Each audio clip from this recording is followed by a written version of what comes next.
C'est un événement que peut-être vous ne connaissez pas forcément. Ça s'appelle la March Madness. Pourtant, aux États-Unis, c'est une folie complète. On parle de basket universitaire, toutes les franchises qui s'affrontent pour le titre dans des ambiances complètement folles. Pour en parler, Joanne Ra, merci d'être avec nous sur ce plateau. Merci.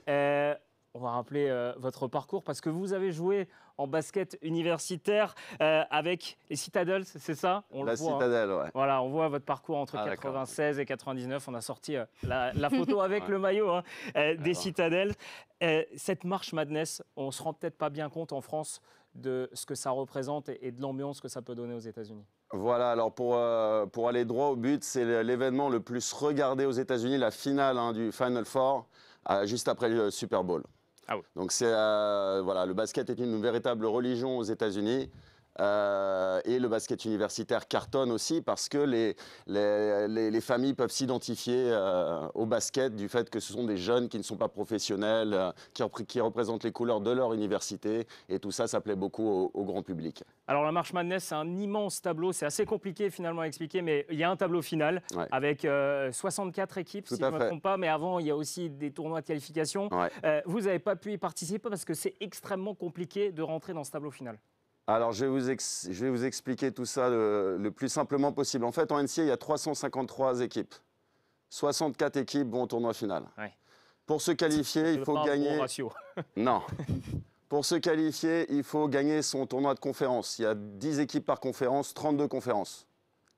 Donc voilà, on est qualifié direct. Et ensuite, le comité NCAA décide pour les autres invités, environ une trentaine, une soixantaine d'équipes. Non, une trentaine d'équipes, excusez-moi, je dis des bêtises. Et donc, on retrouve les grosses équipes de la SEC, la ACC, etc., qui envoient 6-7 équipes, les Duke, North Carolina, etc. Les grosses conférences qui envoient 6 ou 7 équipes, voire 8 équipes qui sont sélectionnées par le comité NCAA. Donc, on voit les 64 équipes, mais il y en a beaucoup, beaucoup derrière. Exactement. Avec Alex Biggerstaff, vous avez vécu le Final Four en 2015 vraiment de l'intérieur. Oui. C'est mieux que la NBA? Écoutez, je ne veux pas comparer parce que je n'ai pas eu la chance d'assister à un match NBA aux États-Unis, vu que moi, à la Citadelle, on était en Caroline du Sud et bref, on était très occupés, je ne pouvais pas aller voir de match. Cependant, j'ai jamais vu ça. On a vécu ça de l'intérieur avec ESPN, qui est aujourd'hui notre partenaire encore, la plus grosse chaîne aux États-Unis de sport. On a été reçus comme des rois et derrière 75 000 personnes, une ambiance de feu. C'était extraordinaire, je m'en rappellerai toute ma vie, je vous en parle, j'ai des frissons, c'était splendide. Et puis on a pu vivre une finale avec un tir au buzzer, bref, à l'époque Villanova, extraordinaire.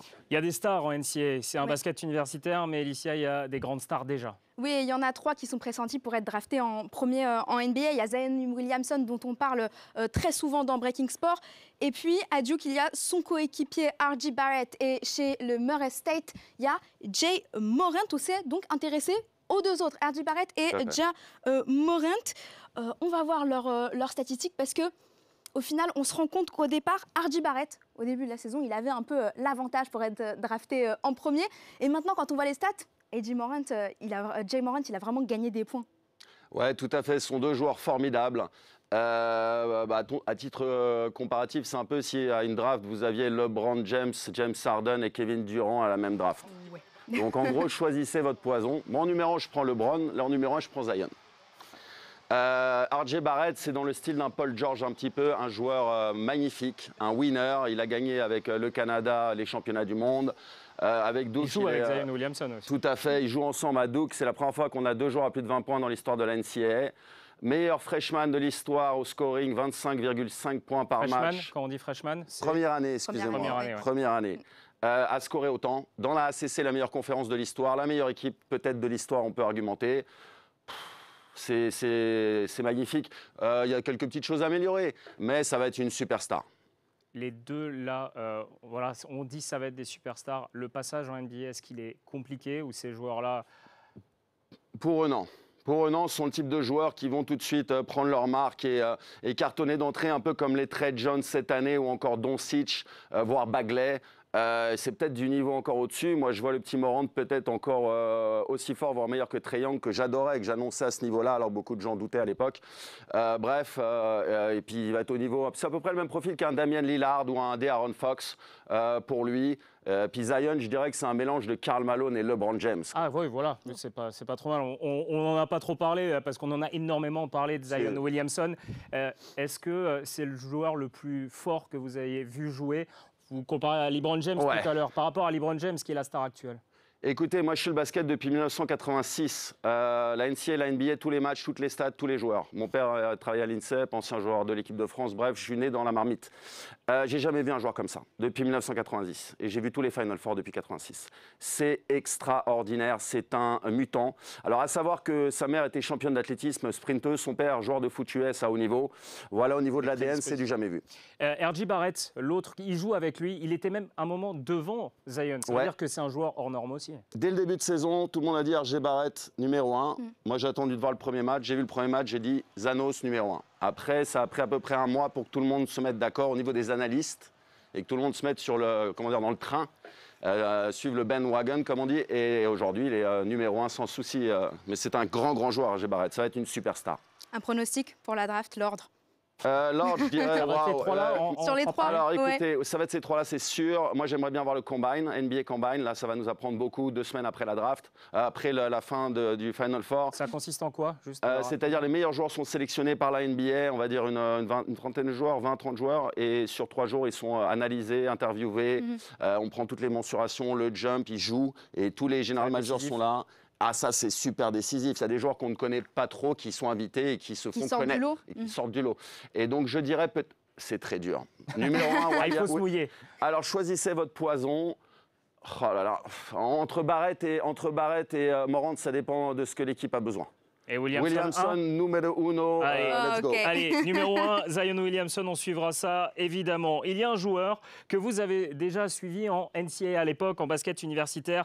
Là, il fait ses preuves en NBA, c'est Joel Embiid hier, avec Philadelphie, 37 points, 22 rebonds. Vous le suiviez déjà à l'époque, on a vu déjà un mec qui pourrait être très fort. Bah, écoutez, moi j'aime bien, je suis les joueurs depuis tout petit, j'aime bien analyser, scouter, etc. Deviner qui va devenir une star. Voilà, on l'a découvert avec Alex Biggerstaff, mon copain, qui est un expert de la NCAA, le plus grand expert en France, avec Kansas, son première année. Il est tourné à peu près à 13 points, 5-6 rebonds. Bref, le premier match, on l'a commenté avec Alexandre. Je l'ai vu, j'ai dit, ce mec-là, ça va être un phénomène. Il n'avait que 3-4 ans de basket, 18 ans, des prédispositions extraordinaires pour le basket, une agilité, de la détente, surtout du mental. Ça, c'est des choses que je vois, comme j'ai joué à haut niveau. J'ai la chance de jouer contre des joueurs NBA dans ma carrière. Et surtout, des moves à la... Moi, je l'ai tout de suite comparé au Olajuwon. On m'a dit, calme-toi, il vient d'arriver, attends. J'ai dit, écoutez, c'est un super joueur. On voit les images de ce match de Philadelphie face à Boston. Et donc, c'est 37 points, 22 rebonds, nouveau record en carrière, 20 sur 21 au lancer. Et puis, des déclarations fortes, Licia. Oui, parce la confiance en lui, le bonhomme. On parle de son mental et puis il est très sûr de lui. Il a lâché cette phrase au sortir de son match. « I'm the most unstoppable player in the league ». Ce qui veut dire « Je suis le joueur le plus inarrêtable de cette ligue ». Eh ben, je dis c'est très bien. Et pour être le meilleur joueur de la ligue, il faut déjà croire qu'on l'est. Voilà. You are who you believe you are quelque part. Après, il faut faire le taf derrière. Ouais, non, c'est bien. Il est motivé, il a confiance en lui. Et en même temps, il a de l'humilité au fond. C'est pas un garçon qui est arrogant. Il a la tête bien sur les épaules. C'est un véritable warrior. Je suis totalement fan.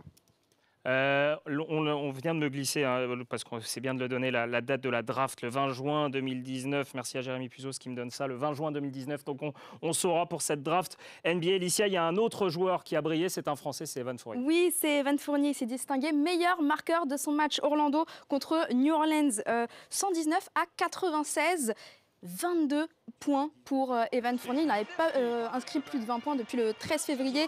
9 sur 13 au tir, 5 rebonds, 3 passes. Il est dans le coup, Evan Fournier, Joanne. C'est un excellent joueur que j'aime énormément. Un joueur dans un rôle de shooter, capable en défense aussi, bon dans le collectif. Moi, j'aimerais bien le voir dans une équipe comme les Spurs, une équipe un petit peu meilleure. Je pense qu'il serait davantage sur le devant de la scène. Excellent joueur, représenté par mon ami Bouna Ndiaye, que je salue. Ils font du super boulot avec tous ces jeunes. Bravo en tout cas. Et on va continuer à le suivre de près, surtout voir s'ils peuvent atteindre les playoffs. Merci beaucoup. Johan d'avoir été avec nous avoir éclairé sur ce basket universitaire, sur la March Madness et cette course à la draft avec Zion Williamson. Retenez bien ce nom, on vous en parle souvent dans Breaking Sport, future star de la NBA. Merci beaucoup, Johan. Application Mercato maintenant, Marine. Oui,